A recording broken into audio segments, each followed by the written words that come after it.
বাংলাদেশ এবং বাংলাদেশের বাইরে পৃথিবীর বিভিন্ন প্রান্তে যেখান থেকে চ্যানেল আই দেখছেন আপনাদের সকলকে সাদর আমন্ত্রণ তৃতীয় মাত্রা দেখবার জন্য। প্রিয় দর্শক, সাম্প্রতিক নানা বিষয় নিয়ে আলোচনার জন্য আমার সঙ্গে স্টুডিওতে রয়েছেন আমার ভাই বসা আছেন বাংলাদেশ সুপ্রিম কোর্টের আইনজীবী এবং সংবিধান সংস্কার কমিশনের সদস্য ছিলেন ব্যারিস্টার মঈন ফিরোজী, এবং আমার ডানে রয়েছেন মাসিক জবান পত্রিকার সম্পাদক রেজাউল করিম রনি।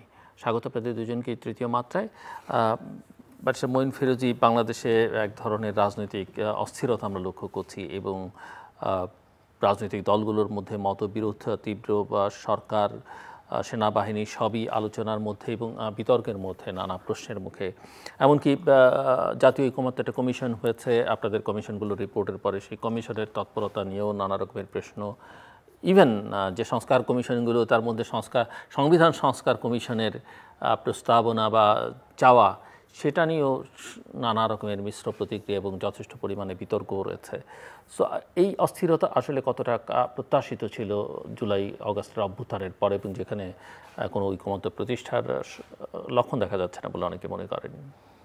আপনাকে ধন্যবাদ। আমি বিষয়টাকে অস্থিরতা আছে সত্যি, কিন্তু এটাকে আমি নেগেটিভ হইতে দেখব না। কেন দেখব না? এত বড় একটা অভ্যুত্থানের পরে দেশ এ পর্যন্ত যে অবস্থানে এসছে, অনেকের কাছে এটা একটা অবাক করার বিষয়। কারণ এর মধ্যে অনেকেরই এক্সপেকটেশন হয়েছে এক ধরনের কাউন্টার রেগুলেশন হওয়ার একটা স্কোপ তৈরি হতে পারে। সেই তুলনায় আসলে তেমন কিছু হয়নি। এখন যেটা অস্থিরতাটা, এই অস্থিরতাটা কিছুটা আমার কাছে মনে হয় যে যারা রাজনীতিতে নতুন এসছে এবং যারা পুরনো যারা আছেন তাদের মধ্যে এক ধরনের অবস্থান তৈরি করার একটা প্রতিযোগিতার মতো। প্লাস কিছু কিছু বিষয় আছে, যেমন আইন শৃঙ্খলা পরিস্থিতির যে দীর্ঘদিনের একটা অবস্থান, গত রোজার আগ পর্যন্ত একটা ব্যাপকভাবে আমরা দেখেছি।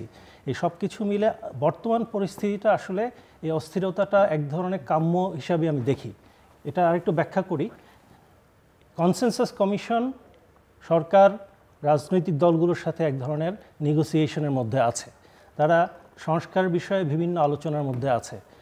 এই আলোচনার মধ্যে যে জায়গাটা অস্থিরতার বড় জায়গা, সেটা হচ্ছে সরকার কিন্তু নির্বাচনটাকে নির্বাচনের কোনো রোডম্যাপ প্রপারলি এখনও ডিক্লেয়ার করেনি। একটা ডেডলাইন দিচ্ছে বা একটা ইন্ডিকেশন দিয়েছে যে এতদিনের মধ্যে হতে পারে, কিন্তু রোডম্যাপটা না দিয়ে যখন কনসেনসাস কমিশনের আলোচনায় আসছে, এখানে সবারই একটা অনিশ্চয়তা যে আসলে কি এই প্রক্রিয়াটা কি দীর্ঘায়িত করার একটা প্রচেষ্টা, নাকি এটা সদিচ্ছা এমনভাবে যে এটা আমরা ইমিডিয়েটলি শেষ করব। এই অনিশ্চয়তাটা যদি ঠিকমতো না থাকতো তাহলে হয়তো এরকম অস্থিরতার পয়েন্টটা আসতো না। কিন্তু যদি আমি এইভাবে ভাবি যে রাজনৈতিক যারা দলগুলো আছে তারা সরকারের সাথে যখন নেগোশিয়েট করবে, তখন যার যার প্রেক্ষাপট থেকে বিভিন্ন বিষয় তারা সরকারের কাছে দাবি করবে, আলোচনায় টানা হেঁচড়া হবে, তাদের মধ্যে নেগোসিয়েশনে কেউ একটা জিনিস চাইবে, আরেকজন আরেকটা জিনিস চাইবে।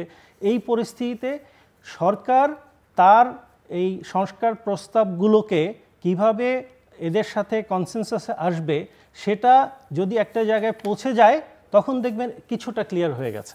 কারণ একটা জিনিস ক্লিয়ার, আমাদের মাননীয় প্রধান উপদেষ্টা একটা কথা বলেছেন, সেটা হচ্ছে যে রাজনৈতিক দলগুলো যা চাইবে তার অতটুকু সংস্কার নিয়ে শেষ করবেন। এটা যদি বাস্তবতা হয়, এটাই যদি সত্য হয়, তাহলে এই কনসেনসাস কমিশনের সাথে আলোচনাগুলো যখন একটা পর্যায়ে পৌঁছে যাবে, সবাই যখন ক্লিয়ার হয়ে যাবে যে রাজনৈতিক দলগুলো কী চেয়েছে, কনসেনসাস কমিশন তাদের কাছ থেকে কী আদায় করতে পেরেছে, এবং আমরা যেটা শুনেছি যে একটা চার্টার হবে, সেই চার্টারের দিকে যখন ধাবিত হবে, তখন সংস্কারের বিষয়টা মোটামুটি একটা সবার কাছে দৃশ্যমান হয়ে যাবে। অ্যাট দ্য সেম টাইম তখন আর কোনো আলোচনার, নির্বাচন ছাড়া অন্য কোনো আলোচনার কোনো সুযোগ থাকবে না। সো বাস্তবে ওই দিকে ধাবিত হচ্ছি আমরা, এবং সমস্যাটা হচ্ছে সময়টা, যে এই সময়টা কত লম্বা সময় কাটবে। বেশি লম্বা সময় হয়ে গেলে মানুষের মধ্যে একটা অস্থিরতা থাকে, কিন্তু যখনই এটা একটা জায়গায় পৌঁছে যাবে তখন কিন্তু মানুষের কাছে। আপনাকে ধারণা কতদিন সময় লাগতে পারে জায়গায় পৌঁছতে, যে জায়গার কথা আপনি বলছেন? কনসেনসাসের ইস্যুগুলো একটা, আমার কাছে মনে হয় এই দুটো বিষয় এখানে বলি। একটা হচ্ছে সাবজেক্টগুলো, যে বিষয়গুলো নিয়ে আলোচনা হচ্ছে সংস্কারের, এই বিষয়গুলো নিয়ে খুব একটা বড় সমস্যা না। বড় সমস্যাটা হচ্ছে কিভাবে বাস্তবায়ন হবে। যেহেতু এখনও একটা বড় ধরনের ডিবেট আছে যে গণপরিষদ করে করবে, নাকি এটা গণভোট করে করবে, নাকি পার্লামেন্ট হওয়ার পরে তারপরে করবে, এই জায়গায় একটা ভিন্ন ভিন্ন অবস্থান বিভিন্ন রাজনৈতিক দলের আছে। এই জায়গাটা যখন ঠিক হয়ে যাবে, যখন সবাই একটা জায়গায় পৌঁছে যাবে যে আদৌ কি সরকার গঠনের আগে এটা সম্ভব কিনা, যদি সম্ভব না হয়, প্রেক্ষাপটটা ওই দিকে দাঁড়ায়, তাহলে অবশ্যই নির্বাচন ছাড়া আর কোনো বিকল্প নেই। তো এই কনটেক্সটে আমার মনে হয় যে এই জায়গাটা এমন একটা ইস্যু যেটার জন্য মাসের পর মাস এক্সারসাইজ করার দরকার নেই। সবাই যখন তাদের প্রস্তাবনাগুলো কনসেনসাস কমিশনের সামনে দেবে, তারা যখন বিষয়টা বিশ্লেষণ করে সব পার্টিকে বুঝিয়ে দেবে যে আপনাদের সবার থেকে বিবেচনা করে আমরা এটা রাইট পথ মনে করছি, দেন আমার মনে হয় ডিসেম্বর একটা পারফেক্ট সময় ইলেকশনের, যেটা প্রথম থেকে আলোচিত হচ্ছে। জি, আর সেবার আপনার কাছে রেজাল্ট করিম রনি, চিন্তক হিসেবে কি মনে হয় আপনার কাছে যে কোন পরিস্থিতির মধ্যে বাংলাদেশ আছে? নানান জনের মধ্যে নানা ধরনের উদ্বেগ উৎকণ্ঠা আছে, কারো কারোর মধ্যে আশাবাদ আমরা লক্ষ্য করছি। হ্যাঁ, ধন্যবাদ। যে যেখান থেকে আমাদের শুনছেন সবাইকে আমার সালাম এবং শুভেচ্ছা। দেখেন, অভ্যুত্থানের পরে বাংলাদেশে এখন যে অবস্থার মধ্যে আছি এটা এতদিন পরে হওয়া উচিত না, কিন্তু এটা খুব একটা অস্বাভাবিকও না। এখন একটা কেওয়াটিক টাইম আছে আমাদের এখানে, কেওয়াস নানা দিক থেকে নানাজন তৈরি করতেছে। কিন্তু এর একটা মূল কারণ যদি আমরা দেখি, তাহলে আমরা দেখতে পারবো যে এখানে একটা মূল সমস্যা, আমরা সেটা কেউ হয়তো ওইভাবে অ্যাড্রেস করেছি, সেটা হলো ট্রাস্টের একটা প্রবলেম ঘটে গেছে ফ্রম ভেরি বিগিনিং। এখন ট্রাস্ট না থাকলে যেটা হয় সেটা হলো যে আপনি ধরেন যে যত ভালো ভালো কথাই বলেন, যত ভালো আপনার প্রস্তাবনাই আপনার সামনে আনেন না কেন, সেইটাতে আসলে পাবলিক মানে জনগণ আস্থা রাখতে পারে না, এবং জনগণ সেটাকে মনে করে না যে আসলে আপনি যেটা বলতেছেন সেটা আপনি করবেন, মানে সেটা আপনি মিন করেন। সো এখন এই ট্রাস্টটা আসলে কীভাবে ফেরায় আনা যায়, আমি বলতেছি যারা ক্ষমতায় আছে তাদের দিক থেকে ট্রাস্ট, এবং যে রাজনৈতিক সংগঠনগুলো আমাদের এখানে আছেন সমস্ত রাজনৈতিক সংগঠনগুলোর সাথে নেতাকর্মীদের ট্রাস্ট না, জনগণের যারা সেই দল করেন না তাদের ট্রাস্টের সম্পর্কটা, এইটা 54 বছরই খুব খারাপ অবস্থার মধ্যে আছে। মানে জনগণের সাথে রাজনৈতিক দলগুলোর, হ্যাঁ, তাদের নেতাকর্মী সমর্থকের বাইরে ইন জেনারেল জনগণের সাথে সম্পর্ক, ওই ট্রাস্টের সম্পর্কটা আমাদের এখানে ডেভেলপ হয় নাই। তো ট্রাস্টের সম্পর্কটা ফিরায় আনা খুব জরুরি, কারণ ট্রাস্টের সম্পর্কটা যদি আপনি, এটা এতটাই গুরুত্বপূর্ণ, কিন্তু ট্রাস্টের ব্যাপারটা কি, এটা খুবই একটা বিমূর্ত টার্ম, এটা খুবই একটা অ্যাবস্ট্রাক্ট টার্ম, যে আপনি আমাকে ট্রাস্ট করবেন কিসের ভিত্তিতে? আমি ভালো ভালো কথা বলি এটার ভিত্তিতে? নো, এটার ভিত্তিতে ট্রাস্ট হয় না। ট্রাস্ট জিনিসটা চোখে দেখা যায় না, এটা হলো সবচেয়ে একটা মজার ব্যাপার, এবং দ্য সেম টাইম সবচেয়ে আপনার কি বলে যে চ্যালেঞ্জিং ব্যাপার।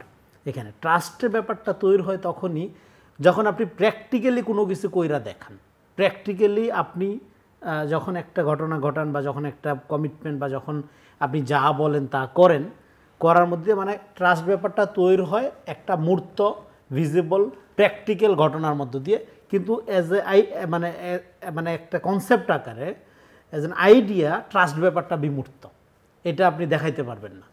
কিন্তু ট্রাস্ট তৈরি হয় একটা মূর্ত অ্যাকশনের মধ্য দিয়ে, মানে আপনি প্র্যাকটিক্যালি ব্যবহারিকভাবে যা করছেন সেটাই আপনাকে আপনার ব্যাপারে ট্রাস্ট তৈরি করবে জনগণের মধ্যে, এবং অন্যান্য মানুষের মধ্যে, এবং অন্যান্য অংশীদারদের মধ্যে, বা আপনার বিরোধী পক্ষের মধ্যেও। কিন্তু আপনাকে সেটা করতে হবে প্র্যাকটিক্যালি করে এই আপনার ইমাজিনেটিভ এবং বিমূর্ত ট্রাস্টটা, এটাই হলো আসলে একটা পলিটিক্যাল পার্টির ক্যাপিটাল, এটাই একটা পলিটিক্যাল পার্টির অর্জন। এবং আপনি কোন পলিটিক্যাল পার্টির কথা বলতে চান? আমি যে কোনো পলিটিক্যাল পার্টি, মানে পলিটিক্স বেসড অন ট্রাস্ট, যেই পলিটিক্যাল, যেখানে আমরা একটু প্র্যাকটিক্যালি তাহলে যে ঘটনা ঘটে, তাহলে এই ট্রাস্টটা অর্জন হবে। ট্রাস্ট ব্যাপারটা বিমূর্ত, কিন্তু ট্রাস্টটা অর্জিত হয় মূর্তভাবে, এই সম্পর্কটা বুঝতে হবে, এই জন্য এত ব্যাখ্যা করতেছি। তাহলে এই যে প্র্যাকটিক্যাল অ্যাকশনটা, এই অ্যাকশনটা নেওয়ার ক্ষেত্রে আমরা দেখতে পাচ্ছি যে এখানে কিছু সমস্যা আছে। সেটা হলো এই সরকার এবং এই সরকারের সাথে অভ্যুত্থানের শক্তিকে কেন্দ্র করে একটা বিভাজন আমি দেখলাম। হ্যাঁ, এটা একটা অভ্যুত্থানের সম্মিলিত মতামতের সরকার আমরা ধরে নিলাম, বা প্র্যাকটিক্যালিও তাই। কিন্তু অ্যাকশনের বেলায় কার্যকর অর্থে বা কার্যত দেখা যাচ্ছে যে এই সরকারের আপনার কার্যক্রমের ব্যাপারে সমস্ত দলগুলোর স্বার্থ সমানভাবে রক্ষা হচ্ছে না, বা কোনো দল বা বড় দলগুলো মনে করছে যে তারা একটা বিশেষ দলের ফেভারে কাজ করছে, সরকার। তখন সেটা হয় কি, তখন আর এটা অভ্যুত, এবং এখন সরকারের নিরপেক্ষতা নিয়ে প্রশ্ন উঠছে যে আসলে এই সরকারের অধীনে একটি নিরপেক্ষ নির্বাচন করা সম্ভব কিনা। কিন্তু এই অবস্থাটা কেন গেল? কারণ হলো সরকারের দিক থেকে সরকার নিজেই অভ্যুত্থানের শক্তির একটা মনোপলি বাজারে চালু করছিল প্রথমে, শুধু ছাত্র নির্ভর একটা ব্যাখ্যা দেওয়ার চেষ্টা করা হয়েছিল, যেখানে আমরা বারবার বলছি এই অভ্যুত্থানের কর্তাসত্তা প্লুরাল, এখানে সমস্ত দল মতের মানুষ, আওয়ামী লীগ ছাড়া সবাই নানা পেশাজীবীর মানুষ এখানে ঐক্যবদ্ধভাবে অংশগ্রহণ করেছে এবং হ্যাঁ অনেক ক্ষয়ক্ষতি প্রাণের বিনিময়ে এই বিজয় অর্জন হয়েছে। এবং এখানে আরেকটা ব্যাপার গুরুত্বপূর্ণ, সেখানে হলো আমরা একটা চক্রকে দেখতে পাচ্ছি ক্ষমতাকে কেন্দ্র করে এবং কিছু কিছু রাজনৈতিক দলকে কেন্দ্র করে। এই চক্রটা করতেছে কি শুরু থেকেই ছাত্রদেরকে বড় দল বিএনপির বিরুদ্ধে বিরোধী অবস্থান বা মুখোমুখি অবস্থানে নেওয়ার একটা চেষ্টা করতেছে, যেটা কোনো কারণ নেই, কারণ টোটালটাই অভ্যুত্থানের শক্তি। হ্যাঁ, অভ্যুত্থানের নেতৃত্বে কে না, এই বিতর্কগুলো খুবই আপনার বিরক্তিকর এবং অপ্রাসঙ্গিক বিতর্ক। কেননা আপনি তো একটা পপুলার রেজিস্ট্যান্স করতে গেলেন, পপুলার মুভমেন্ট মানে করতে গেলেন, তাই না, প্রতিরোধ করতে গেলেন। প্রতিরোধ থেকে এটা মুভমেন্টে যে পরিণত হইল, মুভমেন্ট অলওয়েজ একটা সংগঠিত ফোর্সের কাজ। ফলে এটা আপনি পপুলার প্রতিরোধ করলেন কোটার বিরুদ্ধে, কিন্তু এটা যখন মুভমেন্টে আন্দোলনে পরিণত হইল, তার মানে এখানে সংগঠিত ফোর্স, রাজনৈতিক ফোর্স আসছে, এটা নতুন করে প্রুভ করার কিছু নেই। হ্যাঁ, এটা একদম বেসিক ব্যাপার। আবার অন্যদিকে আপনার একটা মুভমেন্ট সফল হয়, হ্যাঁ, যে ধরনের প্রক্রিয়ার মধ্য দিয়ে, হ্যাঁ, তার সব কিছুই এখানে মানে আপনার এমনভাবে নিয়মতান্ত্রিকভাবে ঘটছে, কিন্তু অর্গানিকভাবে ঘটছে যে আপনার কোনোভাবে পূর্ব পরিকল্পিত মনে করার কোনো সুযোগ নেই। তো ফলে এই যে কালেকটিভ সত্তাটা, এটাকে আপনি একটা ছাত্র মনোপলির মধ্য দিয়ে আপনি হাজির করলেন। প্রথমে এটা ভাগ করার চেষ্টা করলেন, স্টেক হোল্ডার মধ্যে আনলেন, মাস্টার মাইন্ডের মধ্যে নিয়ে গেলেন, নিয়ে যাওয়ার মধ্যে দিয়ে বৃহত্তর যে শক্তিগুলোকে, যারা এটা মুভমেন্টে নিয়ে গেল, যে পলিটিক্যাল পার্টিসগুলো, তাদের মধ্যে আপনি একটা বিভাজন তৈরি করলেন। এইবার এই বিভাজন তৈরি করার মধ্যে দিয়ে কতগুলো ধরেন এই গুপ্ত বুদ্ধিজীবী টাইপের, কতগুলো ধরেন হ্যাঁ নানা ছদ্মবেশী বুদ্ধিজীবী টাইপের লোকজনগুলো, তারা এখানে একটা চক্রকে, হ্যাঁ, আপনার এই সরকারকে ছাত্র নির্ভর করার মধ্যে দিয়ে সরকারকে কনফিউজ করছে অ্যাট দ্য সেম টাইম, এবং বিএনপিকে তারা ছাত্রদেরকে বিএনপির মুখোমুখি দাঁড় করাইছে। এবং তারা এখানে এমন একটা ভারত বিরোধিতার রাজনীতি করতেছে, যেটা এন্ড অফ দ্য ডে ভারতকে সুবিধা দিবে। এটাকে আমি বলতেছি ভারত বিরোধী, মানে আপনার ভারত বিরোধী ভারতীয় রাজনীতি, আওয়ামী বিরোধী আওয়ামী রাজনীতি তারা শুরু করছে। কারণ যেহেতু বাংলাদেশে আওয়ামী লীগ, ভারত এগুলোর ব্যাপারে 5 তারিখে একটা পপুলার গণঅভ্যুত্থানের মধ্যে এক ধরনের ফয়সালা হয়ে গেছে। ফলে যেহেতু আপনার এগুলোর মানে আওয়ামীপন্থী ভারতপন্থী হয়ে কথা বলার সুযোগ নাই, ফলে আওয়ামীপন্থী আমার এবার আওয়ামী লীগের এবং ভারতের স্বার্থ দেখবার একটা ক্রিয়েটিভ পদ্ধতি হইল আওয়ামী বিরোধী ভারত বিরোধিতার নামে দেখবার যে প্রক্রিয়াটা, এই যে গুপ্ত চক্রটা, এই চক্রটা একটা স্টেট, জনগণ, সরকার, ডিপ স্টেট, এই প্রক্রিয়াগুলোর মধ্যে এমনভাবে ফাংশন করতেছে যাতে করে আপনার জনগণের এই যে ট্রাস্টটা আপনার এই সরকারের প্রতি এবং রাজনৈতিক দলগুলোর প্রতি, হ্যাঁ, ফিরে আসার কথা ছিল অভ্যুত্থানের প্রতি, সেটা হচ্ছে না। এবং কোনো মিডিয়া এবং অনেক বড় বড় মিডিয়াগুলো এই চক্রটাকে ফ্যাসিলিটেট করতেছে নানাভাবে। তো বলে আমি মনে করি এখানে এই যে ব্যবসায়ী গ্রুপটা আছে, আওয়ামী বিরোধী আওয়ামী বা ভারত বিরোধী ভারতীয় রাজনীতির যে এজেন্ডা বাস্তবায়ন করার জন্য যে চক্রটি নামছে, সোশ্যাল মিডিয়াতে এদের নামদাম নিয়ে কথা আমরা বলি, করি। তো আমি মনে করি জনগণ অনেক সচেতন, মানুষ অনেক আপনার রাজনৈতিকভাবে প্রজ্ঞাবান। এই চক্রটি এই ধরনের অস্থিরতা, এই ধরনের হুজুক, এই ধরনের পপুলিজম, হ্যাঁ, ইউটিউব ফেসবুক ব্যবহার করার মধ্যে দিয়ে তৈরি করে গোটা রাজনৈতিক পরিবেশকে এমনভাবে নষ্ট করতেছে। দেখেন, আপনি গণতান্ত্রিক উত্তরণের দিকে যাবেন ফ্যাসিবাদের পতনের পরে, সেখানে নির্বাচন নিয়ে কথা বলতে হবে কেন? নির্বাচন চাইতে হবে কেন? তারপর নির্বাচন ছাড়া যাবেন কিভাবে? নির্বাচন একটা স্বাভাবিক ব্যাপার, সেটা নিয়ে কথা বলতে হবে। সংস্কার না নির্বাচন আগে, এই যে বাইনারিগুলো করতেছে, এই বিভক্তিগুলো যেটা করতেছে বুদ্ধিজীবিতার নামে, এই গণবিরোধী বুদ্ধিজীবীরাই এই 54 বছরে বাংলাদেশে দেখেন তারা এস্টাবলিশমেন্টের পার্ট ছিল, তারা বিদেশি টাকা আনছে এবং সারাদিন সাম্রাজ্যবাদ বিরোধিতা করছে। ধন্যবাদ। বেশি মইন ফিরোজ, আপনি শুনছিলেন, আমার মনে হয় এখান থেকে যদি আপনার কিছু বলবার থাকে। আর আমার আরেকটা প্রশ্ন, যে আপনাদের সংবিধান সংস্কার কমিশনের কার্যক্রম শেষ, বাট সুপারিশগুলো দিয়েছেন, জাতীয় ঐকমত্য কমিশন কাজ করেছে, বাট পলিটিক্যাল ডিসকোর্সের মধ্যে এখন যা দেখা যাচ্ছে, তাতে কি মনে হচ্ছে যে আপনাদের যে সুপারিশ মালা, তার কতখানি আসলে অ্যাকসেপ্টেবল হবে পলিটিক্যাল পার্টিগুলো? আমি জনগণ বলবো না, কারণ পার্টিগুলি শেষ পর্যন্ত জনগণের হয়ে সিদ্ধান্ত নেবার ক্ষমতা রাখে বা সেটা স্বাভাবিকভাবে তাদের উপরই বর্তায়। আপনার সুপারিশের প্রশ্নে যাওয়ার আগে রনি ভাইয়ের কয়েকটা প্রশ্ন নিয়ে আমি একটু কথা বলি।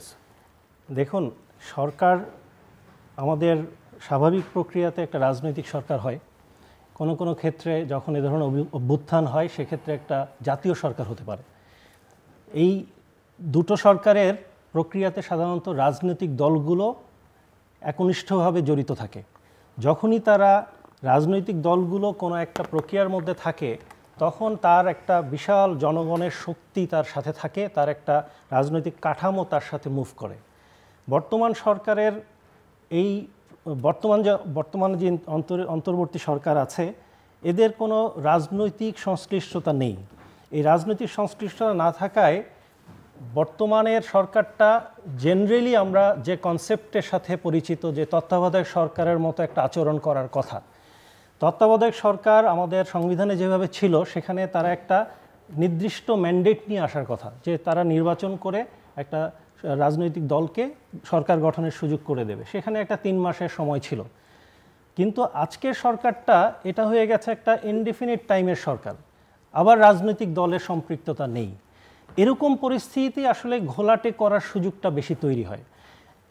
এই সরকারের মূল দায়িত্ব ছিল একটা নির্বাচন দিয়ে একটা রাজনৈতিক সরকারের প্রতিষ্ঠা করা, কিন্তু একটা শব্দে কিন্তু এই পুরো সরকারের মেয়াদটা অন্য ধারায় চলে গেছে, সেটা হচ্ছে সংস্কার। এই সংস্কার শব্দটা যদি না আসতো তাহলে কিন্তু আমরা এক ধরনের তত্ত্বাবধায়কেরই রূপান্তর দেখতাম।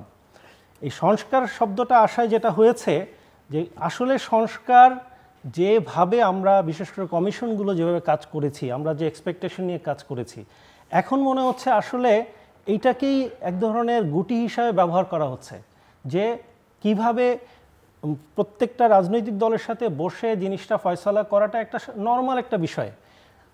প্রত্যেকটা রাজনৈতিক দলকে আমাদের কমিশনের রিপোর্টগুলো দেওয়া হয়েছে, তারা বসে যখন আলাপ করবে কনসেনসাস কমিশনের সাথে, স্বাভাবিক প্রক্রিয়াতে একটা খুব অল্প সময়ের মধ্যেই প্রক্রিয়াটা শেষ করা যায়। এটা এমন কোনো রকেট সায়েন্স না, এটার জন্য বিশাল রিসার্চ করতে হবে মাসের পর মাস, বছরের পর বছর। এবং একটা ছক করে দিয়েছে কনসেনসাস কমিশন, ওনারা তাদের ব্যাখ্যাগুলো দিয়েছে, এটা নিয়ে সামনে বসে দর কষাকষি করে একটা জায়গায় আসবে। তার উপরে কনসেনসাস কমিশনের যে ম্যান্ডেটটা, তারা কিন্তু বলেনি যে আমরা সংস্কার করে যাবই, এমনও না। তারাও বলেছে রাজনৈতিক দল চাইলে শুধু সংস্কারটা আমরা করব। সেক্ষেত্রে দেখা যাচ্ছে যে আসলে সংস্কার যতটুকু প্রয়োজন বা যেভাবে করা উচিত ওইটুকু করেই কিন্তু নির্বাচনের দিকে যাওয়ার কথা ছিল। কিন্তু সামহাও আমরা দেখছি একটা এই সরকারের যেহেতু এলিমেন্টসটা ক্লিয়ার না, আমি একটু জিনিসটাকে এভাবে ব্যাখ্যা করি। আসলে সরকারটা কে বর্তমানে সরকার কি ক্যাবিনেটটা? সরকার কি চিফ অ্যাডভাইজার একা? নাকি সরকারের সাথে প্যারালাল আরও কিছু উইং, লাইক এক ধরনের পাবলিক পারসেপশন যে সেনাবাহিনীর একটা সেপারেট ভূমিকা এখানে চলে আসে, বিভিন্ন মিডিয়া প্রেশার গ্রুপ সরকারের হয়ে কাজ করছে, সরকারের বিপক্ষে হয়ে কাজ করছে, এটা সরকারটা একটা জগাখিচুড়ির অবস্থা। তো এই জায়গাতে আসলে যারা সরকার চালাচ্ছেন বলে আমরা প্রতীয়মান হচ্ছে আমাদের কাছে, তাদের এই জিনিসটা একটা খুব ক্লিয়ার স্টেটমেন্ট থাকা উচিত। আমি এক্সপেক্ট করব যে মাননীয় প্রধান উপদেষ্টা উনি পাবলিক একটা অ্যাড্রেস করে উনি পুরো জিনিসটাকে ক্লিয়ার করুক যে আমরা যে ওয়েতে শুরু করেছিলাম, যে আমরা একটা রোডম্যাপ দিয়েছিলাম যে আমরা সংস্কার করব, তারপরে নির্বাচন দিয়ে চলে যাব। এখন যে পাবলিক পারসেপশন তৈরি হয়েছে যে আসলে সরকার কিছুই করছে না, সরকার আইন শৃঙ্খলা পরিস্থিতি সামলাতে পারছে না, সংস্কার কি করবে, কতদিনে করবে, নির্বাচন কবে দিবে, এই পুরো জিনিসটা একটা ধোঁয়াশার মধ্যে চলে এসছে।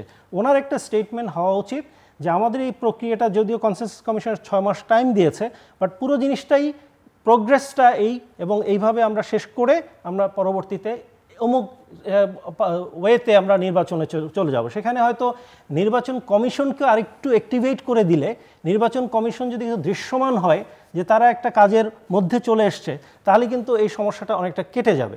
এখন সংস্কারের বিষয়ে যেটা আপনি প্রশ্ন তুললেন, যে আমি মনে করি যে আসলে বিএনপি তাদের প্রস্তাবনাগুলো দিয়েছে এবং ক্লিয়ার স্টেটমেন্ট এসছে। আমি বিএনপিকে এই কারণে ধন্যবাদ জানাই যে এই প্রক্রিয়াটাতে ওনারা চলমান রেখেছে। ওনারা বলতে পারতেন যে না, আমরা এই সংস্কারের বিষয়টা আমরা নিজেরাই করব, সরকার গঠন হওয়ার পরে করব। ওনারা কিন্তু তা করেননি। ওনারা কিন্তু পুরোপুরি এই সংস্কার কমিশনের সাথে বা এই কনসেনসাস কমিশনের সাথে কোঅপারেট করেছে এবং তারা কিন্তু এই প্রক্রিয়াতে প্রথমে আমাদের সংবিধান সংস্কার কমিশনে ওনারা প্রায় ৬২টা রেকমেন্ডেশন লিখিত দিয়েছিল।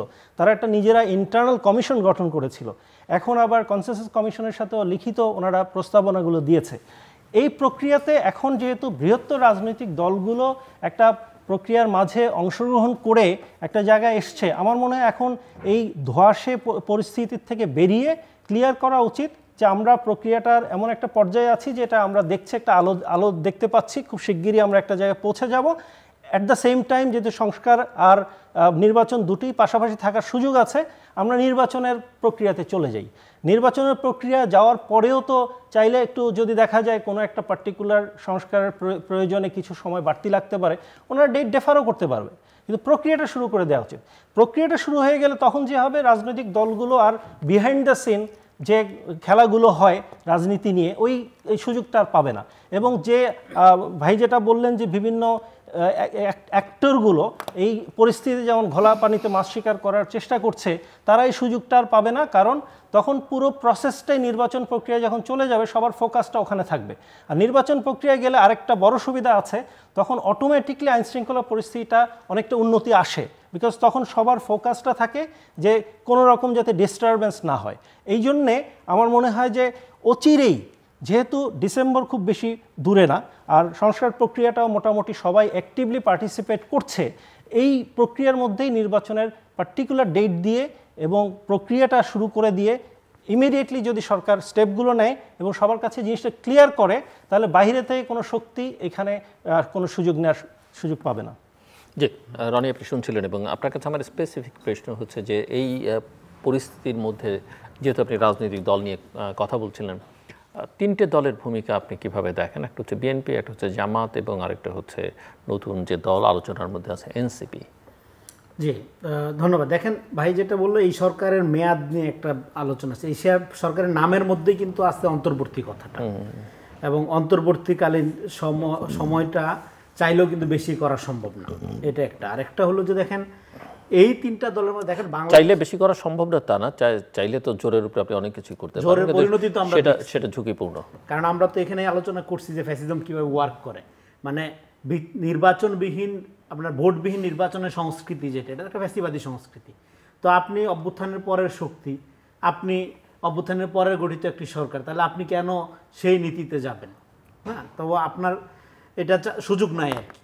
তো এখন আপনি যেটা প্রশ্ন করলেন, পার্টিকুলারলি আপনার প্রশ্নের উত্তরে যদি বলে, দেখেন বিএনপি হইল, বিএনপিকে আমি এভাবে দেখি, বাংলাদেশে রাজনীতির বিকাশ বলতে যেটা বোঝায় সেটা হলো আওয়ামী বিকাশ, এবং সেই বিকাশের চূড়ান্ত হলো একটা ফ্যাসিবাদী রূপ, যেটা হাসিনার হাতে আমরা দেখছি। আর গণতান্ত্রিক ধারার বিকাশ যেটা, যে বঙ্গর অবস্থা আমাদের, তার একটা ধারা হইল বিএনপি। আমাদের গণতন্ত্রের অবস্থা যেরকম, বিএনপির অবস্থা সেরকম। তো ফলে আমাদের এই যে মধ্যপন্থার যে রাজনীতিটা, এখানে এতদিন হাসিনার মডেলটা কি ছিল? পলিটিক্সের মডেলটা ছিল হলো পলিটিক্যাল ট্রুথ, যেটা মিথ্যার চেয়ে ভয়ঙ্কর, মানে রাজনীতির প্রয়োজনে সে একটা সত্য হাজির করে নিত। হ্যাঁ, বাথরুমের দরজা দিয়ে ধরেন চিঠি ফেলায় সে ভাষা আন্দোলন করে ফেলছে, এই ধরনের ধরেন ফ্যাব্রিকেটেড মিথ্যা ফ্যাক্টস বেস ট্রুথ সে তৈরি করতো, যেটাকে আমরা বলতেছি পলিটিক্যাল ট্রুথ। অন্যদিকে আপনি যদি ধরেন বিএনপি বলতে, তো বিএনপি তো একটা বড় দল, ধরেন আমি যদি পার্টিকুলারলি সাপোজ ধরেন তারেক রহমানের ব্যাপারটাই কথা বলি, ধরেন এই 10% খাম্বা হাবিজাবি তার চরিত্র নিয়ে কত ধরনের প্রোপাগান্ডার মধ্যে আমরা ছিলাম না 15-16টা বছর ধরে। এখন দেখা যাচ্ছে যে এগুলো কোনো কিছুর সাথেই তার সম্পর্ক নাই। আন্তর্জাতিকভাবে খ্যাতিসম্পন্ন যারা আপনার ইনভেস্টিগেটিভ জার্নালিস্ট, তাদেরকে দায়িত্ব দেওয়া হয়েছিল এই দুর্নীতি, তার এগুলো ব্যাপারে তথ্য উদ্ঘাটন, তারা বলতেছে যে না, আমরা এতদিন আপনার তদন্ত করে বিভিন্ন তথ্য ঘেটে আমরা কোনো কিছু তো পাচ্ছি না। তো পরে দেখা গেল যে আপনার কাজী সাহেদের নাম আসলো, যে এই যে খাম্বার যে ব্যাপারটা বলা হয়, কিন্তু এর পুরা আপনার ডিসক্রেডিটটা ক্যারি করতে হয়েছে তারেক রহমানকে পুরাটা সময় ধরে। এবং এই যে সংঘবদ্ধ একটা মিডিয়া ক্যাম্পেইনিং ধরেন তার বিরুদ্ধে চলছে, কিন্তু সে একবারও বলে নাই আমি নির্দোষ, আমি কিন্তু এগুলো করি নাই। এই যে মিথ্যা আপনার বিরুদ্ধে ধরেন প্রচণ্ড মিথ্যার একটা ধরেন সাম্রাজ্য গড়ে তোলা হইলো, কিন্তু তার বিরুদ্ধে আপনি একটা কথাও বললেন না, নিজেকে ডিফেন্ড করার চেষ্টা করলেন না। এইটার একটা রাজনীতি আছে, এবং এই রাজনীতির একটা সময় লাগে, কিন্তু এটা উইন করে। এটা আমরা এখন দেখি। এখন আমি দেখতেছি কালকে প্রচুর কার্ড দেখলাম আমি, মানে সোশ্যাল মিডিয়াতে নিউজ দেখলাম, যেখানে আপনার এই জিনিসগুলো আলোচনা করা হচ্ছে, বলা হচ্ছে যে হ্যাঁ, যে তাহলে তো আপনার এই আপনার 10% বা ইলেকট্রিক খাম্বার যে ব্যাপারগুলো, এগুলো তো এরকম ছিল, হ্যাঁ, অমুক গ্রুপ জড়িত ছিল, কাজী সাহেব, মরহুম কাজী সাহেবের নাম আসতেছে, তাহলে এতদিন যে তারেক রহমানকে কেন্দ্র করে এটা হলো, তাহলে তার একটা মিথ্যা প্রপাগান্ডা ছিল। কিন্তু এই মিথ্যা প্রপাগান্ডার পক্ষে কিন্তু অনেক জনমত তৈরি করা ছিল। ফলে এটাকে আমি বলতেছি আপনার পলিটিক্স অফ ট্রুথ, সত্যের রাজনীতি। এবং মধ্যপন্থার রাজনীতি এবং বাংলাদেশ নির্মাণের রাজনীতি হইতে হবে সত্যের রাজনীতি, ট্রান্সপারেন্ট, স্বচ্ছ হইতে হবে। আপনার যেটা গাফিলতি বা খামতি, আপনার যেটা অপূর্ণতা, আপনার যেটা অযোগ্যতা, আপনি পাবলিকলি বলেন যে ভাই এটা আমার অযোগ্যতা, আমি এটা করতে পারিনি। হ্যাঁ, আপনি সব কিছুতেই যোগ্য, আপনি সব কিছুতেই সেরা, আপনি সব ভালো করছেন, এই জিনিস বলার দরকার নেই, মানুষ বুঝে। এবং জনগণকে বোকা মনে না করা। তো এখন আমাদের এই পলিটিক্যাল ট্রুথের জায়গা থেকে বের হয়ে আইসে পলিটিক্স অফ ট্রুথ, এই রাজনীতিতে ফিরতে হবে। আমি যতটুকু বুঝি অভ্যুত্থানের পরে তারেক রহমানের বক্তব্য বা আমার সাথে ওনার সরাসরি কোনো কথা হয়নি, হয়নি, কিন্তু আমি যতটুকু বুঝি আমার রাজনৈতিক পর্যবেক্ষণে, বা আমি বিএনপিও করি না দলীয় পোস্টে, উনি পলিটিক্স অফ ট্রুথের রাজনীতিটা করার চেষ্টা করতেছে। ইভেন আপনার শেখ হাসিনার পতনের পরে খালেদা জিয়া একবারও আলোচনায় শেখ হাসিনার নামটা পর্যন্ত নেননি। তার দ্বারা সে কী পরিমাণ নির্যাতিত হয়েছে, কারণ এটা দরকার নেই। কারণ এটার এই মিথ্যার রাজনীতিটা এবং এই পলিটিক্যাল ট্রুথ, বানানো সত্যের রাজনীতিটা চলে না। আপনার এই জন্য একটা পলিটিক্স অফ ট্রুথের রাজনীতি করতে হবে, ট্রান্সপারেন্ট রাজনীতি করতে হবে। এইবার এই ট্রান্সপারেন্ট রাজনীতির ক্ষেত্রে বিএনপির ক্ষেত্রে আরেকটা কথা বলবো, বিএনপি দল হিসাবে খুবই ভালো, কিন্তু অনেক খারাপ মানুষ এই দল করে, অনেক খারাপ মানুষ করে। কারণ হলো নানা রকম মতাদর্শের লোকের মধ্যে আছে, কিন্তু দল হিসাবে খুবই ভালো, মধ্যপন্থার দল। এবং আমরা যেটা বলছি, বাংলাদেশের রাজনীতি বিকাশ হবে কোন পথে? মতাদর্শ থাকবে সমাজে, রাষ্ট্র হবে ভ্যালু বেসড। এবার ভ্যালু বেসড রাষ্ট্র আপনি করবেন কিভাবে?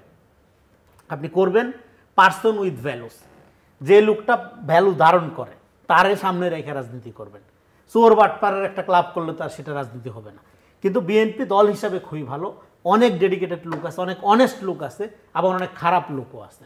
ফলে বিএনপির জন্য এটা একটা চ্যালেঞ্জ যে আপনি এই যে ভ্যালু বেসড রাজনীতি করার জন্য পার্সন উইথ ভ্যালুসকে আপনি সামনে আনতে পারতেছেন কিনা, এটা আনতে পারলে আপনার ট্রাস্ট তৈরি হবে। এবার অন্য দলগুলো সংক্ষেপে বলি, খুবই সংক্ষেপে। এবার জামাতের ক্ষেত্রে প্রবলেম হলো, জামাত রাজনীতিতে যদি 2 কদম আগায় 4 কদম পিছায়। কারণ হলো জামাতের ব্যাপারে, জামাতের ডিসিপ্লিন ভালো, সব কিছু ভালো, কিন্তু যেই ধরনের ক্যাডার ভিত্তিক রাজনীতি জামাত করে, অভ্যুত্থানের পরে মনে হয় না জেনজি জেনারেশন এই ধরনের ক্যাডার ভিত্তিক রাজনীতি দেখতে চায়। ফলে জামাতের বিকাশ, জামাতের যেই স্ট্রাকচার আছে তাতে কতখানি হবে আগামীতে, এটা নিয়ে আমার সন্দেহ আছে। আর এনসিপি হইলো, ধরেন এনসিপি হইলো একটা, এনসিপি যদি শুধু বিএনপির রাজনীতিটাই করে, মানে বাংলাদেশ তো মধ্যপন্থা রাজনীতি করতে হবে, কারণ গ্লোবাল হিসাব টিসাব সব কিছু মিলাইয়া। তো ফলে এনসিপি আমি মনে করি রাইটলি একটা মধ্যপন্থার রাজনীতি করে। এবং এনসিপি যদি শুধু বিএনপির রাজনীতিটাই কইরা যায়, এবং বিএনপি যে জায়গায় ফেল করতেছে সেই জায়গায় সে যদি শুধু আপনার ধরেন যে অ্যাচিভ করার চেষ্টা করে ফেলারটা, তার রাজনীতি দাঁড়ায় যাবে, তার আর কিচ্ছু করার দরকার নেই। কারণ বাংলাদেশের উন্নয়নের মডেল একটা সভারেন স্টেট আকারে দাঁড়ানোর মডেল, এটা জিয়া রহমানের মডেল। এবং জিয়া রহমান লোকটা যে সৎ ছিল এটা তার শত্রুরাও বলবে, তার গুণমুগ্ধদের বলার দরকার নেই। তো ফলে আপনাকে ওই জায়গায় প্রথমত পার্সোনাল অনেস্টি, ইন্টিগ্রিটি এবং ট্রান্সপারেন্সি, এই জায়গাটা আপনি যদি এনশিওর করতে পারেন একটা পার্টির মধ্যে। হ্যাঁ, এখন ধরেন আপনার পার্টির শেষ কথা আপনি বলেছেন, কিন্তু লক্ষণ আছে তাদের মধ্যে। সে আমি তো আশা করব অভ্যুত্থানের পরে আপনার রাজনীতি করে একটা রাজনীতি দল গঠন করেছেন, ওয়েলকাম। তো কিন্তু আপনাকে তো সেই রাজনীতিটা করতে পারতে হবে। সেই রাজনীতিটা করতে যদি না পারেন তাহলে আপনি নতুন বন্দোবস্ত, নতুন কথা এগুলো বলে লাভ নেই। হ্যাঁ, আপনাকে বাংলাদেশের রাজনীতির বিকাশ হবে কোন পথে সেটা আমি বলার চেষ্টা করলাম। বিকাশ হবে পলিটিক্স অফ ট্রুথ, সত্যের রাজনীতিটা করতে হবে। পলিটিক্যাল ট্রুথ বানানো দরকার নেই, বয়ান বানানো দরকার নেই। এবং রাজনৈতিক নেতারা যখন বয়ান বানায় সেটা অলওয়েজ তার রাজনীতিকে আপনার ধরেন যে প্রমোট করার জন্য মিথ্যা বয়ানই বানায়। ফলে এই ধরনের নন পার্টিজান লোকজন যে কথাগুলো বলবেন, হ্যাঁ, এবং পার্সোনাল অনেস্টি যাদের আছে তাদের দিক থেকে আমাদের শুনতে হবে তারা কি বলেন। হ্যাঁ, জি। ব্যারিস্টার মহির, আমি একটু আপনার কাছ থেকে জাস্ট বুঝতে চাইব, অনেকগুলো কমিশন হয়েছে এবং আপনি নিজে একজন আইনজীবী, সুপ্রিম কোর্টে প্র্যাকটিস করেন। সামগ্রিকভাবে একটা দেশের গণতান্ত্রিক ব্যবস্থাকে এগিয়ে নিতে, শক্তিশালী করতে বা শক্ত ভিতের উপরে দাঁড় করিয়ে রাখতে জুডিশিয়ারির একটা খুবই গুরুত্বপূর্ণ ভূমিকা আছে। কী অবস্থা? মানে আমি বলছি যে জুডিশিয়ারির নিয়েও একটা সংস্কার কমিশন হয়েছে, তারাও রিপোর্ট দিয়েছেন, নিশ্চয়ই আপনারা সেগুলো দেখেছেন। এবং সব মিলিয়ে আজকের বাস্তবতায় কোন জায়গায় দাঁড়িয়ে আছে জুডিশিয়ারি এবং কতটা আশাবাদী হতে পারি আমরা? এটা কিছুটা আত্মসমালোচনার মতো করে আমি আলোচনাটা করি।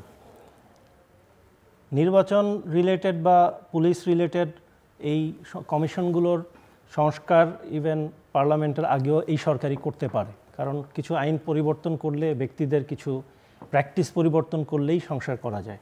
সংবিধানের ক্ষেত্রে পার্লামেন্ট একটা গুরুত্বপূর্ণ জায়গা, কিন্তু জুডিশিয়ারি এমন একটা জায়গা, এটা মানুষের মনের জায়গা।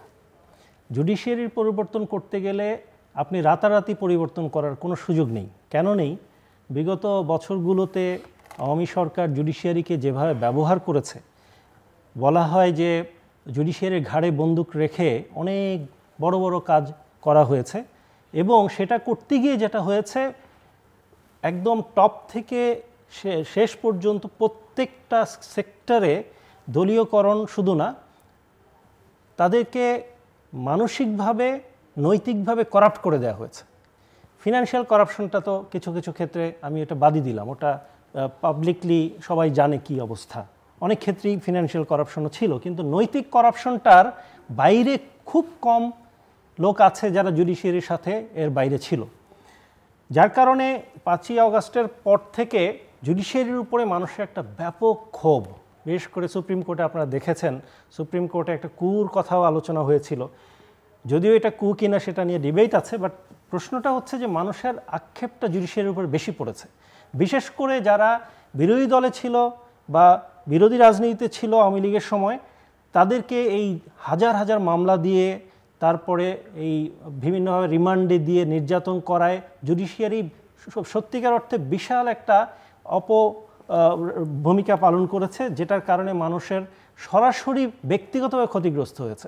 বহু লোক নিঃস্ব হয়ে গেছে, বহু লোককে মাসের পর মাস জেল দিয়ে, এক একটা লোককে 150-200 মামলা দিয়ে এই জেলায় সেই জেলায় দিয়ে মানে তার জীবনটা দুর্বিষহ করে ফেলেছে। এই জায়গা থেকে জুডিশিয়ারি বের করে আনার জন্যে আমরা যেটা মনে করি যে এটা খুব সহসা চেঞ্জ করার সুযোগ নেই। প্রথমত এখানে ব্যক্তি কিছু পরিবর্তন লাগবে, যেসব বিশেষ করে জুডিশিয়ারি মানে তো আমরা জাজকে শুধু মিন করি, আসলে জুডিশিয়ারি শুধু জাজ না, এটা একটা সিস্টেম। এই সিস্টেমে বিশেষ করে জাজদের মধ্যে যারা সরাসরি এ ধরনের ফিনান্সিয়াল করাপশন, পলিটিক্যাল করাপশন, এই ধরনের যাদের সরাসরি ইনভলভমেন্ট সবাই জানে, বিশেষ করে যারা কোর্ট পাড়াতে থাকেন তারা জানে যে কোন জাজের কী অবস্থা। এই লোকগুলোকে খুব সহসা সরিয়ে দেওয়ার দরকার ছিল, কিন্তু এই সরকার সেই সুযোগটা নিতে পারেনি। অনেক জাজকেই তার অবস্থান ম্যাক্সিমামতে ট্রান্সফার করেছে।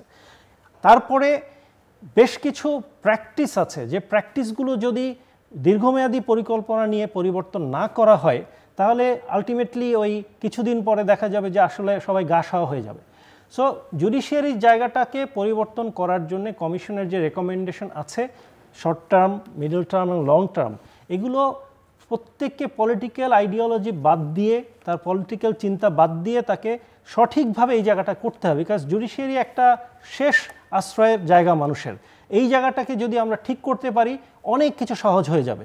আরেকটা বিষয় হচ্ছে যে আপনার বর্তমান চিফ জাস্টিস যিনি আছেন, আমি দেখেছি যে উনি যে প্রোগ্রেসিভলি অনেকগুলো স্টেপস নিয়েছেন, বেশ কিছু রোড ম্যাপ দিয়েছেন। এই জুডিশিয়ারির মধ্যে যদি এরকম লিডারশিপ থাকে, তাকে সরকার ব্যবহার করা উচিত, যে সরকার পরিকল্পিতভাবে এই কমিশনের শুধু রেকমেন্ডেশন না, প্র্যাকটিক্যাল অনেক বিষয় আছে। যেমন ছোট্ট একটা উদাহরণ দিই, আমরা যখন মামলা পরিচালনা করার জন্য যাই, একটা মামলা লিস্টে আনার জন্যে আমাদের বেঞ্চে বা সেরেস্তাদারকে পয়সা না দিলে এটা হয় না। এটা একটা মানে দিবালোকের মতো পরিষ্কার সত্য। যতই আমি বলি না কেন যে আমি পয়সা ছাড়া করব, দেখা যায় আমার মাসের পর মাস মামলার লিস্টে আসবে না। সো এই প্র্যাকটিসগুলো মানসিকভাবে আমরা করাপ্ট হয়ে যাওয়ার কারণে হয়েছে। আমরা ধরিয়ে নিয়েছি, আচ্ছা ঠিক আছে 500 টাকা দিয়ে দাও, আমরা আমার ক্লার্ককে বলি আচ্ছা হচ্ছে না, ঠিক আছে 500 টাকা দিয়ে দাও। এই যে মানসিকভাবে আমরা করাপ্ট হয়ে গেছি, এই জায়গা থেকে পরিবর্তন করার জন্যে আমাদের সবার সচেতনতা এবং সবার এই বিশ্বাস আনা উচিত যে আসলে মানুষ পবিত্র জায়গা হিসাবে কোর্টকে দেখে। এই পবিত্র জায়গায় অপবিত্র প্র্যাকটিসগুলো আমরা এখান থেকে কেন পরিবর্তন করব না? সেই মানসিক পরিবর্তনটা একটা বিশাল জায়গা।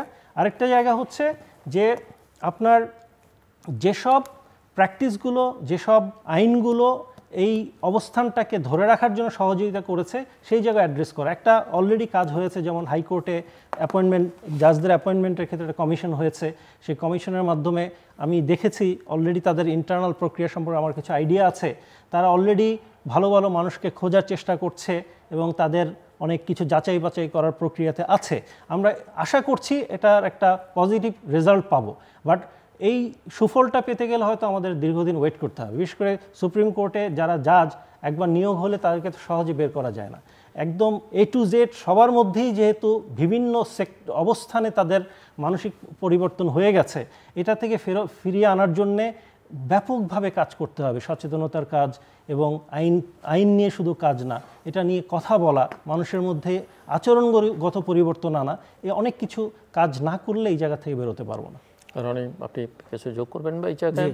এখানে আমি খুবই গুরুত্বপূর্ণ পয়েন্ট এটা দেখেন, আমরা লম্বা সময় ধরে এমন একটা অবস্থার মধ্যে ছিলাম যাতে ফ্যাসিবাদের একটা সামাজিকীকরণ হয়েছে। এটা শুধুমাত্র রাষ্ট্র, রাজনীতি, পুলিশ, বন্দুকের ব্যাপার না, এটা মানুষের চরিত্রের মধ্যেও একটা প্রভাব বিস্তার করেছে। এই জন্য বিখ্যাত লেখক ফ্রান্সিস ফুকুয়ামা একটা কথা বলছিল, সেটা হলো যে আপনার culture is a matter of ethical habit. আপনি আজকে যে এই ধরনের আচরণ দেখেন চারদিকে, হ্যাঁ, এই যে আওয়ামী বিরোধী আওয়ামী লীগের একটা বের হচ্ছে, হ্যাঁ, এই যে আপনার বলতেছি যে আপনার ভারত বিরোধী একটা বড় বড় ভারতীয় বের হচ্ছে, এগুলো কেন? কারণ হইল এই যে লম্বা সময় ধরে যে একটা কালচারাল প্র্যাকটিস, এটা তার হ্যাবিটে পরিণত হয়েছে, এটা তার স্বভাবে পরিণত হয়েছে। এই জায়গার থেকে আপনি যদি ধরেন, হ্যাঁ, এই জন্য আমরা বলি বাংলাদেশে আপনার আওয়ামী লীগের মডেলটা আপনি বের করবেন। আওয়ামী লীগের বিরুদ্ধে যে এত কথা বলেন আপনারা, কিন্তু আপনার ঘুরে ফিরে তারপর দেখা যাচ্ছে আপনি আওয়ামী মডেলেই রাজনীতি শুরু করছেন, আপনিও ঘুষ বাণিজ্য করছেন, আপনিও পদবি, টাকা পয়সা বা আত্মীয় স্বজন দেখে নিয়োগ দিচ্ছেন, হ্যাঁ, যোগ্য লোকটাকে আপনি জায়গা দিচ্ছেন না। তারপরে হলো আপনি মনে করতেছেন আচ্ছা ঠিক আছে, হ্যাঁ, ছলে বলে কৌশলে একটা জায়গা দখল করতে হবে, এখানে সমস্ত নিজেদের এলাকার লোক, নিজেদের কোম্পানির লোক, নিজেদের বংশের লোক দিয়ে সেই জায়গাটা দখল করতে হবে। এইটা তো আওয়ামী মডেল।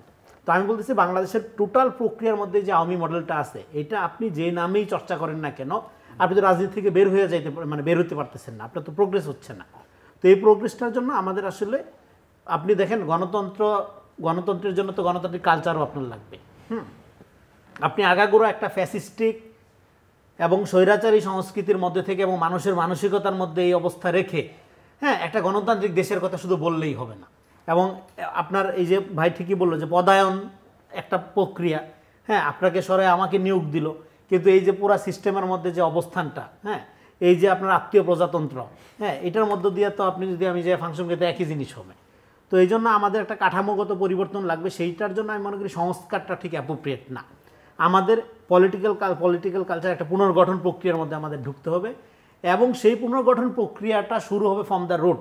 মানে একটা পলিটিক্যাল প্রসেসের ব্যাপার, সেটা ক্ষমতার ব্যাপার না, সেটা অন্তর্বর্তীকালীন সরকারের ব্যাপার না। এই জিনিসটা আমাদের বুঝতে পারতে হবে। এখন সরকার যদি মনে করে এখন এই সরকার ক্ষমতায় আছে, এটা মনে করলে খুবই ভুল করা হবে। এই সরকার একটা পার্টিকুলার দায়িত্বে আছে, এবং সেই দায়িত্বটা সে তখন পালন করতে পারবে যখন সে সবার ট্রাস্ট অর্জন করতে পারবে, সবাই তার সেবা নিতে ইচ্ছুক। ধরেন আপনি দান করতে চান, আমি যদি না নিতে চাই আপনি দিতে পারবেন? জোর করে তো দিতে পারবেন না। তো আপনি ফ্যাসিলিটেটর, হ্যাঁ, আপনি এখন ফ্যাসিলিটি দিবেন আমাকে, আমি যদি না নেই, আমি যদি আপনাকে ট্রাস্ট না করি, বিশ্বাস না করি যে আপনার কাছে আমার স্বার্থ অক্ষুণ্ণ থাকবে, স্বার্থ ক্ষুণ্ণ হবে না, তাহলে তো আমি আপনার কাছ থেকে সেবা নিব না। তো এই জন্য রাজনৈতিক দলগুলো এখন যে, আমি মনে করি এখন যে অবস্থাটা চলতেছে, এটা খুব বেশি যে অনভিপ্রেত এবং খুব বেশি অস্বাভাবিক তা না, এটা স্বাভাবিক, অভ্যুত্থানের পরে এরকম হয়। কিন্তু আমাদের এখানে যেটা হচ্ছে, ক্ষমতাটা এমন কতগুলো জায়গায় আপনার ঘোরাফেরা করতেছে যাদের সাথে জনগণের কোনো সম্পর্ক নাই, এবং যারা জনকল্যাণের বা ধরেন জনগণের ব্যাপারে, যেমন যে লোকগুলো ধরেন বিশাল 5 স্টার হোটেলে, হ্যাঁ, আপনার হাসিনার আমলে ইনসাফ পার্টি খুলে বসলো, হ্যাঁ, ইনসাফ কায়েম করার জন্য 5 স্টার হোটেলে চলে গেলো, তারা এসে বলতেছে এইবার অভ্যুত্থানের, হ্যাঁ, এই করতে হবে, সেই করতে হবে, গাছতলা বাসতলায় শপথ নিতে হবে, অমুকরে সরাইতে হবে, তমুকরে ভাঙতে হবে, হ্যাঁ। 54 বছরে যার কোনো অবদান নাই, যে সমস্ত যার বা যাদের, তারা হুট করে আসে সবচেয়ে বড় বিপ্লবী, হ্যাঁ।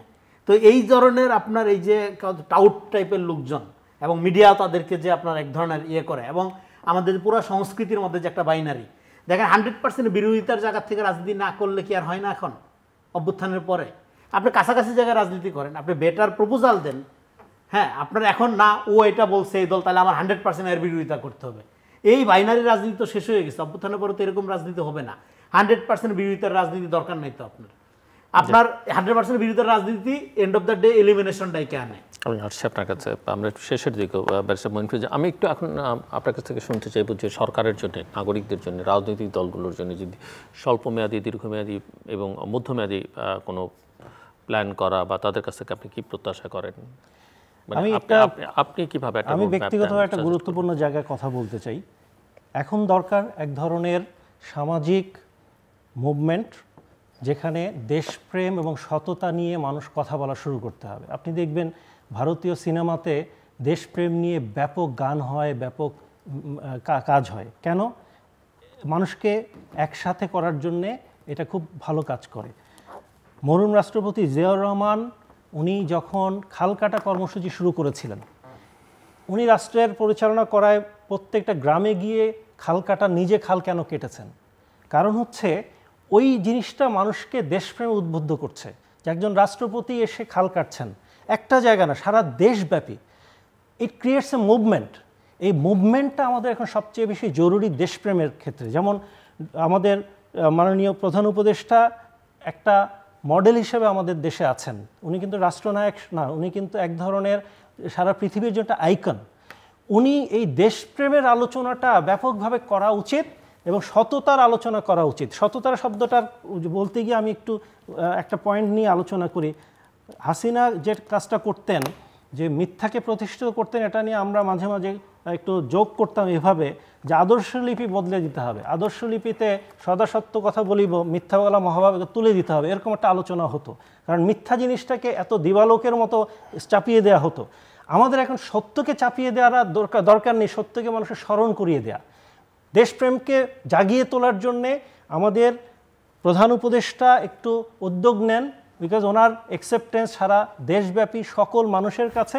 উনি শুধুমাত্র সরকার পরিচালনা না করে জনগণকে এই মানসিক যে অবস্থানে আছি আমরা, যেটা বললাম, যেটা মোরাল করাপশনের মধ্যে আমরা ঢুকে গেছি। আমরা চিন্তা করলে আগে চিন্তা করি, লাইনে দাঁড়ালে আচ্ছা 10 জনকে টপকে একটু আগে যাওয়া যায় কিনা। এই যে মানসিকভাবে আমরা যে একটা ভিন্ন ধারায় চলে গেছি, একটা নেগেটিভ ধারায় চলে গেছি, মিথ্যার ধারায় চলে গেছি, এখান থেকে বের করার জন্যে উনি একটু উদ্যোগ নেওয়া উচিত। সামাজিকভাবে সবাইকে এই জিনিসটা মাথায় নিয়ে আগানো উচিত যে আমরা সত্য প্রতিষ্ঠা করা, সত্যের কথা বলা, মানুষকে সত্যের প্রতি আকৃষ্ট করা এবং দেশপ্রেমটা একটু ভিতরে চাপিয়ে দেয়। একটা কথাই মাঝে মাঝে অনেক জায়গায় বলি যে আমাদের দেশের মতো এত দেশাত্মবোধক গান বোধহয় কোনো পৃথিবীতে নেই, কিন্তু এই গানের মধ্যে যে মর্মটা ভিতরে নেই, আমরা ভিতরে সেই মর্মটা নেই না। আমাদের উচিত ইমিডিয়েটলি সামাজিকভাবে সবাইকে দেশপ্রেম নিয়ে কথা বলা। আমরা অন্যান্য দেশকে আমাদের উপরে তারা বিভিন্নভাবে প্রভাব খাটাচ্ছে সেই কথা বেশি না বলে আমি নিজের ভিতরে আমার দেশপ্রেম যদি আমি জাগিয়ে তুলি, তাহলে আর কেউ এদিকে আমাকে ইন্টারফেয়ার করার সুযোগই পাবে না। আমি বাইরের শক্তি তো এখানে এসে কিছু করে না, আমরা তাদেরকে সুযোগ করে দিই, কারণ আমরা নিজেরাই মির্জাফরের মতো চরিত্র নিয়ে বসে আছি। আমাদের দেশপ্রেম, সততার এই প্র্যাকটিসটা সামাজিক মুভমেন্টে পরিণত করা উচিত এবং এই ব্যাপারে সমস্ত সচেতন নাগরিকের বিশেষভাবে প্রত্যেকে যার যার জায়গা থেকে অ্যাক্টিভলি পার্টিসিপেট করা উচিত। এবং আমি মনে করি এই ইন্টারিম গভর্নমেন্টের প্রধান হিসাবে মাননীয় প্রধান উপদেষ্টা উনি ব্যক্তিগতভাবে মানুষকে আরও সম্পৃক্ত করুক, যে আমি শুধু নির্বাচন দিয়ে সংস্কার করে যাব না, আমি মানসিক সংস্কার করব, কারণ মানসিক সংস্কারটা আমাদের সবচেয়ে বেশি প্রয়োজন এখন। ধন্যবাদ। জি, রেজাল্ট করুন। হ্যাঁ, এটা শেষের দিকে আমি দেখেন সাউথ আফ্রিকাতে নেলসন ম্যান্ডেলা যে উদাহরণটা রেখেছিল সারা দুনিয়ার সামনে, মানবতার সামনে, হ্যাঁ মানব সভ্যতার সামনে, আমি মনে করি ভাই ঠিকই বলছেন, ডক্টর মোহাম্মদ ইউনূস একটা গ্লোবাল পোস্টার বয়। উনি যখন কথা বলেন দেখবেন উনি কিন্তু বাংলাদেশ, ইন্ডিয়া, পাকিস্তান এরকম না, একটা গ্লোবাল ভিশন নিয়ে কথা বলেন। তো এরকম লোক দুনিয়াতেই কম। হয়তো ওনার অনেক ত্রুটি আছে, রাষ্ট্রচালনা, পরিচালনা, এগুলোর ক্ষেত্রে আমরা অনেক সমালোচনা করি, কিন্তু ওনার আপনার গিফট টু দ্য ওয়ার্ল্ড, হ্যাঁ ওনার যে কারেজ, সেটা তো খুবই অ্যাপ্রিসিয়েটেবল। তো সেই দিক থেকে ম্যান্ডেলা যেরকম ট্রুথ অ্যান্ড রিকনসিলিয়েশন একটা প্রক্রিয়া ইন্ট্রোডিউস করার মধ্য দিয়ে একটা ঐতিহাসিক কাজ করেছেন, সেটা শুধু যে যারা বঞ্চিত, যারা অত্যাচারিত, হ্যাঁ এবং যারা মজলুম তাদের জন্যই করেছেন তা না, যারা অত্যাচার করেন, জালেম, তাদেরও কিন্তু মানসিকতা চেঞ্জ করার একটা প্রক্রিয়া শুরু হইতে পারে। মানে ধরেন বাংলাদেশে আওয়ামী লীগ তো আমাদের ইন্টিমেট এনিমি, এগুলো তো আমাদেরই খালাতো ভাই, মামাতো ভাইয়ের শ্বশুর, তাই না? আপনি তো ইলিমিনেশন রাজনীতি করতে পারবেন না চাইলেও। ফলে আপনাকে তো একটা হিলিং প্রসেস লাগবে। এদিক থেকে মামলা, হত্যায় আপনি জর্জরিত, এদিক থেকে সে পলাতক, তো ফলে এই ট্রমাটিক কন্ডিশনের মধ্যে তো আসলে ন্যাশন বিল্ডিং হয় না। তো আপনার একটা হিলিং প্রসেস লাগবে, আমি যেটা মনে করি। এই হিলিং প্রসেসের জন্য আমি আওয়ামী লীগ ক্ষমতায় থাকতে থেকে এখানে আইসা বলতেছি যে আপনি ট্রুথ অ্যান্ড রিকনসিলিয়েশনের একটা প্রক্রিয়া শুরু করেন, আপনি বিচারটাকে অ্যাকাউন্টেবল করেন, আপনি ভিকটিম বিকাম কিলার্স, আপনি ভিকটিম বানায়েন না কাউকে, হ্যাঁ যে কারো রাজনৈতিক পরিচয়ের কারণে। এবং জামাতের অবস্থান দেখে বা জামাতের যখন জামাতকে কিন্তু দীর্ঘ সময় সবাই একটা রাজনৈতিক গুটি আকারে ব্যবহার করার চেষ্টা করছে, হ্যাঁ এখন আওয়ামী লীগকে কি এইভাবে ব্যবহার করার চেষ্টা করা হচ্ছে? সেই জন্য এটাকে একটা প্রপার ওয়েতে আপনি ডিল করেন, ইনসাফপূর্ণ ওয়েতে ডিল করেন। সেই ডিল করার ক্ষেত্রে আমি মনে করি ডক্টর মোহাম্মদ ইউনূস যেহেতু গ্লোবালি উনি একটা আমাদের বললাম যেটা পোস্টার বয়, উনি কিন্তু একটা উদ্যোগ নিতে পারে, যেটা মান্ডালার যে উদাহরণ, হ্যাঁ সাউথ আফ্রিকার ক্ষেত্রে তৈরি হয়েছিল, বাংলাদেশেও সেরকম একটা উদাহরণ তৈরি হতে পারে। কারণ আমাদের এখানে যে আলোচনাটা আমরা বারবার করতেছি, আমাদের সব কিছু ধ্বংস হয়ে গেছে। এখানে মানুষের মোরাল স্পিরিট বলতে কিছু নেই। আপনার একটা জাতি গঠনের জন্য তো আপনি কি করবেন, আপনি ভাই যেটা আলোচনা করতে চান, ক্রিয়েটিং এ ন্যাশনালিটি, আমাদের একটা ন্যাশনাল স্পিরিট লাগবে। আপনি ন্যাশনাল স্পিরিটটি আমরা আবিষ্কার করতে পারতেছি না, আমরা যে যার স্টেক নিয়ে ঝগড়া করতেছি। তো ন্যাশনাল স্পিরিট আবিষ্কার করার জন্য আমরা বারবার জিয়া রহমানের কাছে ফেরত যাচ্ছি, হ্যাঁ, কারণ আমাদের আর কোনো মডেল নাই, আর কোনো আইডিয়াস নাই। এবং যেটা বারবার বলতেছিলাম যে এই যে, এবং বিএনপি অন্য দল সমস্ত দলেরই কিন্তু একটা চ্যালেঞ্জ হাজির হয়েছে, কে কত ভালোভাবে জিয়া রহমানের স্পিরিটটাকে, জিয়া রহমান ব্যক্তি আকারে না, তার ন্যাশনাল যে প্রজেকশন, ক্রিয়েটিং এ ন্যাশনালিটি, এটাকে কে কতটা ক্যাপচার করতে পারে, কে কতটা কাজে লাগাইয়া তার রাজনীতিকে বিকাশ করতে পারে। সো ওই জায়গার থেকে আমি মনে করি যে আমাদের একটা শুভ একটা মানে বেটার প্রতিযোগিতার জায়গায় যাওয়া উচিত পলিটিক্যাল পার্টিগুলোর, এবং দ্রুত এই সরকার ডক্টর ইউনূসের নেতৃত্বে আমি বলবো আপনার রিকনসিলিয়েশন প্রক্রিয়া শুরু করে সমাজকে হেলিং করেন, মানুষের মোরাল ফ্যাব্রিক্সকে উন্নত করেন। যদি আপনারা একটা প্রপার ডেমোক্রেটিক স্টেট পেতে চান, মানুষের মর্যাদা ফিরে আনেন। এই সমাজে মানুষের মর্যাদা নেই, যে যেই দল করে তার মর্যাদা তৈরি হয়, এবং সেই দল যদি ক্ষমতায় যায় পরে তারা লুটপাটের লাইসেন্স পেয়ে যায়। এগুলো কোনো রাজনীতি না, নাগরিক ভিত্তিক একটা রাজনীতি আমরা দেখতে চাই। আপনি কি কিছু বলতে চাইছেন? সংক্ষেপে একটা কথা, 5ই অগাস্টের পরবর্তীতে কালচারাল কোনো পরিবর্তন হয়নি। আগে যেভাবে কাজ করতাম আমরা একইভাবে কাজ করছি। আগেও ঘুষ বাণিজ্য দিত, এখনও ঘুষ বাণিজ্য চলছে। আগেও অন্যায় করে কাজ করাটাই স্বাভাবিক প্রক্রিয়া ছিল, এখনও তাই হচ্ছে। এই জায়গা থেকে বের হওয়ার জন্যই আমি যেটা বললাম যে আমাদের পলিটিক্যাল চেঞ্জ সেটা যেমন বাঞ্ছনীয়, অ্যাট দ্য সেম টাইম সমস্ত জনগণকে তার মানসিক পরিবর্তন করার জন্যে যে প্রক্রিয়াতে নেওয়া উচিত, এই সরকারের সেই সুযোগটা আছে, এই সুযোগটা কাজে লাগানো উচিত। দর্শক, অনুষ্ঠানের শেষ প্রান্তে আমরা সামাজিক যোগাযোগ মাধ্যম ফেসবুক, এক্স এবং ইউটিউবে রীতিমাত্র লাইভ স্ট্রিম হচ্ছে, আপনারা দেখতে পারেন। টেলিভিশনের পর্দায় দেখতে না পারলে যে কোনো সময় যে কোনো স্থান থেকে ইউটিউবে রীতিমাত্র চ্যানেলটি সাবস্ক্রাইব করে পর্ব বা পুরোনো পর্বগুলো আপনারা দেখতে পারেন। মিস্টার রেজাউল করিম রনি এবং ব্যারিস্টার মঈন ফরিদ, অসংখ্য ধন্যবাদ এই আলোচনা অংশ নেবার জন্য। দর্শক, আমার অতিথিরা নানা বিষয় নিয়ে কথা বলছিলেন। রাজনৈতিক দলগুলোর চুলচেরা বিশ্লেষণ করা হচ্ছিল, সংস্কার কমিশনগুলো কী ধরনের প্রতিবেদন দিল সেগুলো নিয়ে আমরা কথা বলেছি। আমরা ঐকমত্য কমিশন কী করছে, সরকার কতটা নিরপেক্ষ, সবই আলোচনা হচ্ছে। কিন্তু মূল যেটা অতিথিরা বলবার চেষ্টা করেছেন সেটা হচ্ছে যে এই ছাত্র জনতার অভ্যুত্থানের পরে, অর্থাৎ 5 অগাস্টের পরেও কিন্তু আমাদের মনোজগতে কোনো পরিবর্তন আসেনি, কালচারালি আমরা কোনো পরিবর্তন আনতে পারিনি। সেই জায়গায় ওনারা মনে করেন যে সংস্কার নিয়ে যেসব কথাবার্তা হচ্ছে সেগুলো তো বটেই, আমাদের মনোজগতে এক ধরনের সংস্কার দরকার এবং সেই প্রক্রিয়াটা শুরু করা দরকার। এবং এটা করবার ক্ষেত্রে প্রফেসর মোহাম্মদ ইউনূস অন্তর্বর্তীকালীন সরকারের প্রধান, তিনি একটা বিশেষ ভূমিকা রাখতে পারেন। এবং এক ধরনের সামাজিক আন্দোলন দরকার, এই যে সততা, দেশপ্রেম, এগুলো জাগিয়ে তুলবার, অন্যের বিরোধিতা করবার চাইতে আমার নিজের মধ্যে যে পরিবর্তনগুলো আনা দরকার ভেতর থেকে, সেটা করা দরকার। এবং একই সঙ্গে ট্রুথ এবং রিকনসিলিয়েশন, বিশেষ করে রিকনসিলিয়েশনের একটা উদ্যোগও নেওয়া দরকার। এটা আমার এক অতিথি আলোচনার শেষ প্রান্তে সে বলছিলেন। আমরা আশা করব যে, এবং দুজনেই মোটামুটিভাবে মনে করেন যে নির্বাচন আসলে চাওয়ার, এরকম একটা পরিবর্তনের পর নির্বাচন চাইতে হবে কেন, নির্বাচনটা যারা দায়িত্বে আছেন তারা নির্বাচনের ব্যবস্থা করবেন এবং যত দ্রুত তার সঙ্গে একটা ভালো নির্বাচনের ব্যবস্থা করবেন, সেটা দেশের জন্য এবং সবার জন্য কল্যাণকর হবে। আমাদের সঙ্গে থাকবার জন্য অসংখ্য ধন্যবাদ, আপনাদের সবার জন্য শুভকামনা।